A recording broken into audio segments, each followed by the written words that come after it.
Oh yes, hello! Welcome to Penumbra Overture, Episode 1. This is the playable demo, not to be confused with the tech demo, which is also out there somewhere, and has a lot of different things compared to this version, including the whole scenario, the voice actor, and many things more. But this is the official demo of Penumbra. We can start a new game, load the game, some of the options. There is no difference in the options, although I'm going to put my headphones on for later on. Graphics are all maxed out, I would say. So let's start a new game. And we're going to take normal, although we're not going to encounter any enemies, which on hard have to take more damage and are faster. And on easy, enemies find it harder to spot you, they move slower and deal less damage. So normal it is.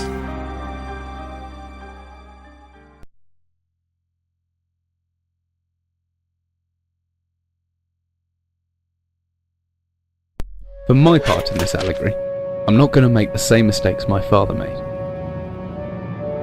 Howard vanished from my mother's life before I was even in it, so when he sent me a letter a few days after Mum's funeral, it was the first I'd ever heard from him. Pity he was dead. Writing from beyond the grave must be a genetic habit in my bloodline. His letter contained a key, instructions, pleas for forgiveness. I figured the dead don't have much use for absolution, so I turned to his prophetic passing, which he inexplicably expected to come any day.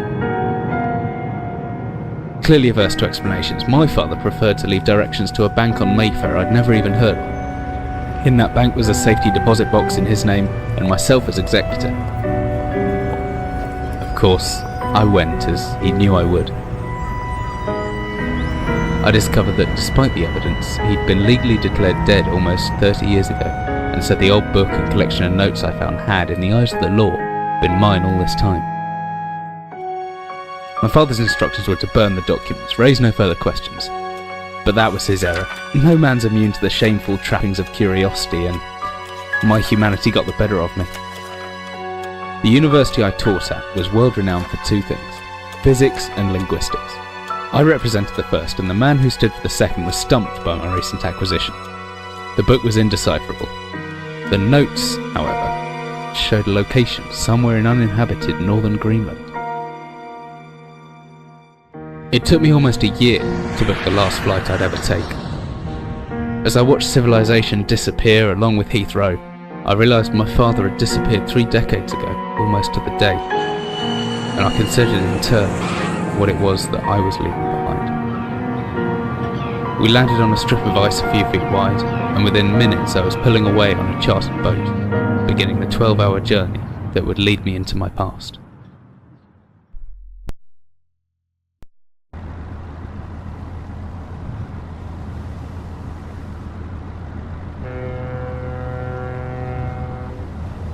Right, here we are. Finally, we're almost docked. I better stow my gear.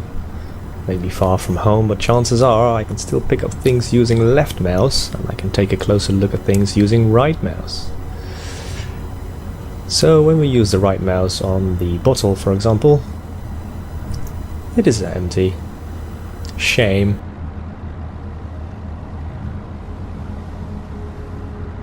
Yeah, this is our notebook, which we can access.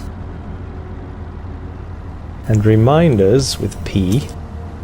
There are no reminders at the moment. There are also no notes. I think I left my torch in the desk drawer next to the bed. It can be opened using my left mouse on it, holding the bottle down and moving the mouse.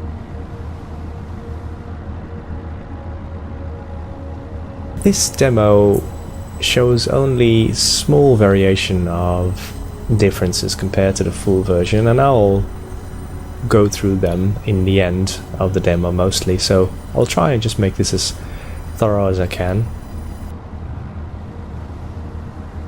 Always travel with a padlock and a key, preferably in the inventory. which we can open by pressing the tab key.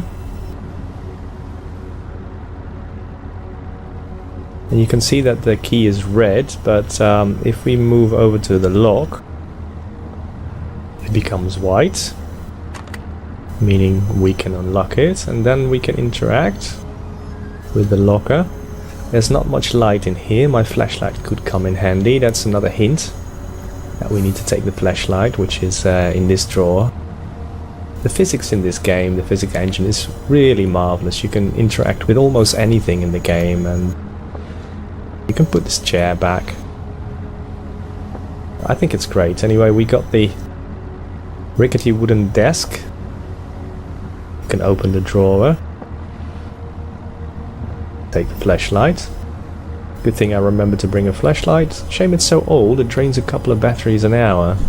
And that suits the game really well, I think, because you gotta be hunting for these batteries.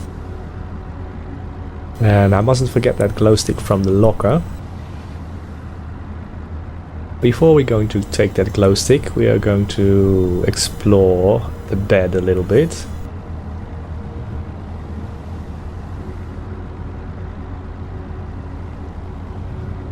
More immersion. You can move the pillow, and you can have a look at some of these photographs. One is a Playboy poster.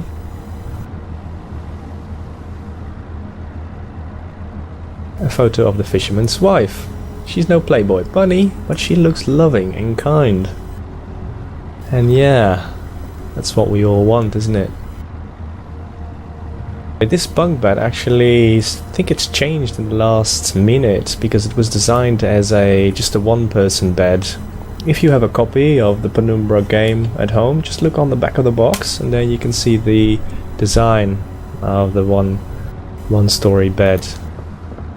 You can jump up here and have a look, but there's nothing there. Yeah, chest here. Either contains personal belongings or bait.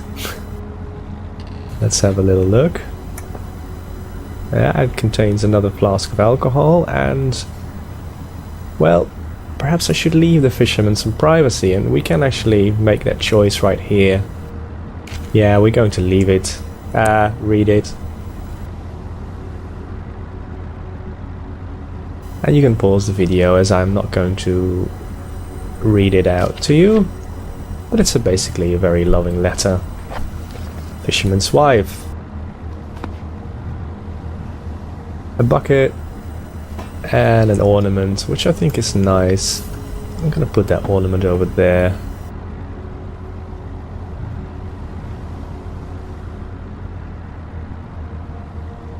It doesn't feel like going out yet, but we're gonna take that glow stick. A little ghoulish. Should be a decent fallback if the torch cuts out.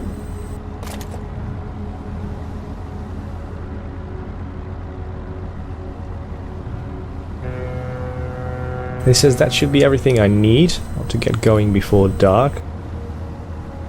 You can now exit, but we also have the batteries here that we actually don't want to forget. So I'm not sure why he doesn't want to take them, but they're mine now. So that's it. Leaving my bag. I think we're gonna take it along as well as our coats. So here we go.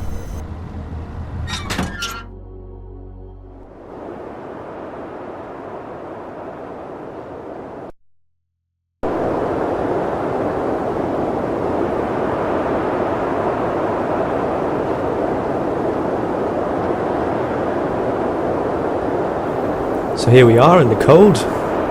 Need shelter soon. Pressing the P now will bring up the objective.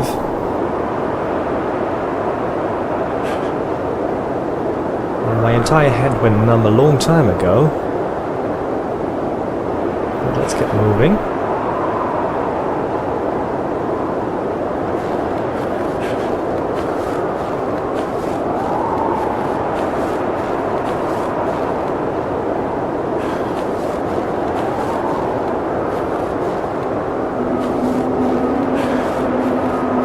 What in the hell is that? I don't care, I need shelter, looks frozen shut, I need something to break in. another objective there. The ice is too thick. Must break ice.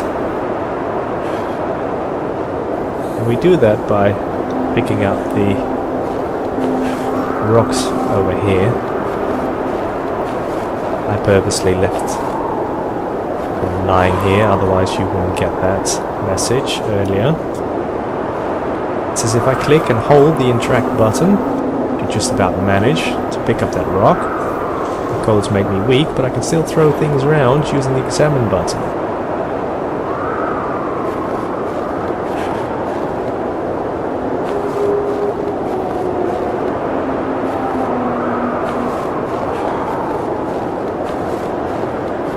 You can use the interact mode to swing the stone more accurately. Just like that. I hope to God it's not frozen inside as well.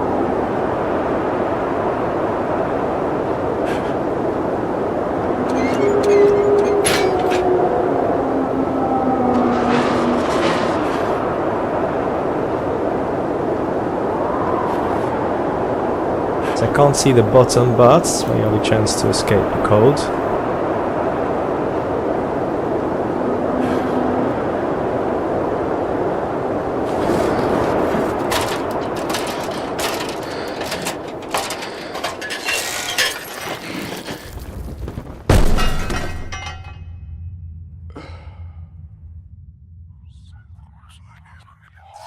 Jesus, my head, I can't believe I fell that far and survived. Although, looking around, well, if we have a look around, you can see that he did actually fall quite a bit.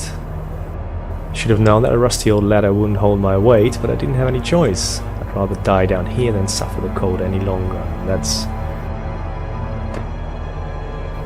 yeah, is that a good thing? I don't know. I'm going to move around here a little bit. We have the flashlight with F.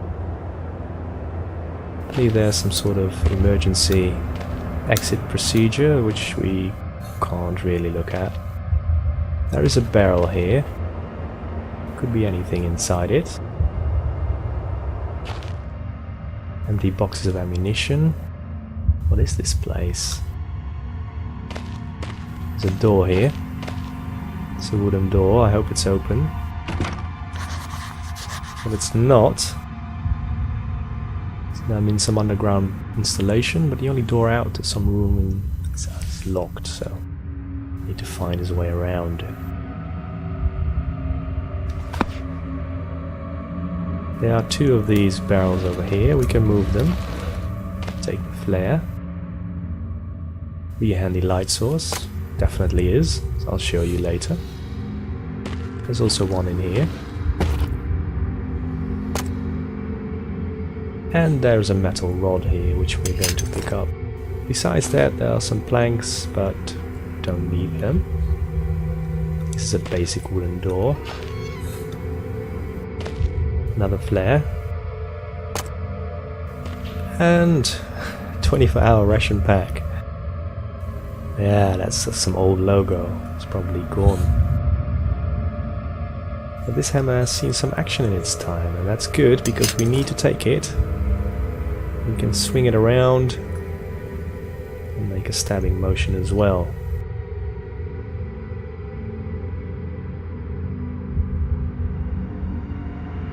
So it's been over 50 years. Well, that's a long time. So we can use the hammer, for example, on this barrel.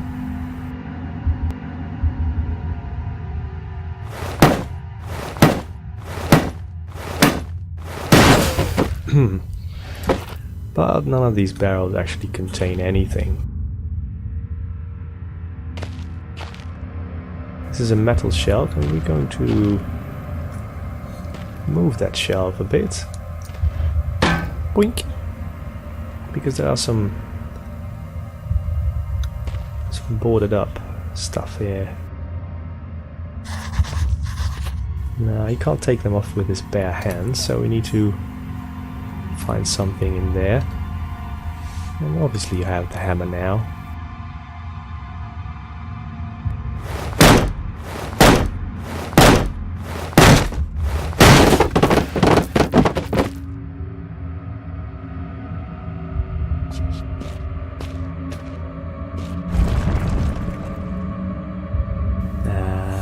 Yeah, you can see we can go up here as well.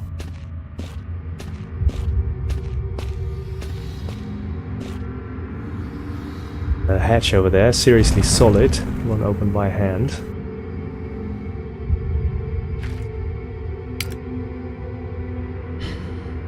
You can see I'm now in some sort of protective mode. And there's an industrial mechanism here with a hole in the center. No way to operate it. To show you the glow stick.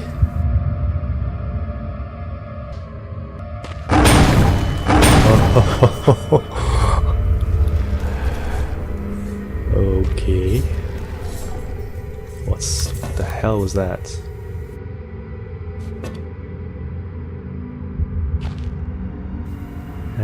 No wonder. Okay. So that means that we can now go in here. But there's nothing left here, so we need to move on. And we're going to put the iron rod, or steel rod, in. Yeah, and that light means that we just saved our position and also gained some health, as fit as can be expected. Now I'm not sure if the batteries actually drain in this demo. 43. We need to push this, and as we push this you can see the gate opening here slightly. I don't know where this leads or what's waiting for me, but unless I want to starve to death, it's my only option. Besides, this place has something to do with my father. Oh, let's check it out. Whatever I was descending into, it was 100 feet below ground, protected by 2 solid metal hatches, located in a remote Arctic wilderness and buried beneath the snow. I didn't know what to expect, but it made me feel something I hadn't felt since I was a child. I've never given it much thought before, but I realized that our entire society is a network of safety nets. Emergency services at the end of a phone line, health and safety in the workplace, friends, family, lovers, all there. Something goes wrong, part of a carefully designed structure to prevent all but the most mundane of emotions. Once again, I felt like I did when I was in school, surrounded by a closing ring of older kids, knowing anyone that might help me, friends, parents, teachers, all too scared or too far away.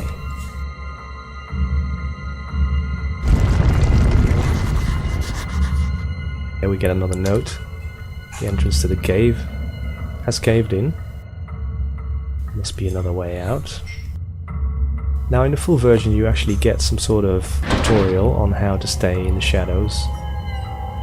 And some text here, but that's left out. Basically it means that you can stay down, just like I showed you earlier, but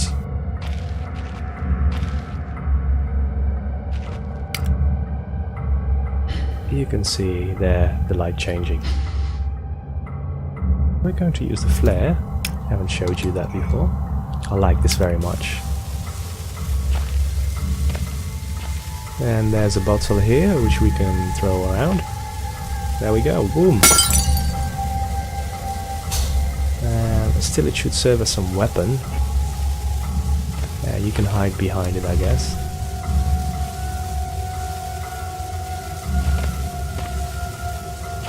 Now here we have the map. Explosives, workshop. This is where we are here now. This is towards the workshop and the office. There's a oil lamp over here, which is, I think you can use it later on if you got the matches. But over here is a segment that's been boarded up. In the full version you can actually cross it. We can only go one way. That's towards the office.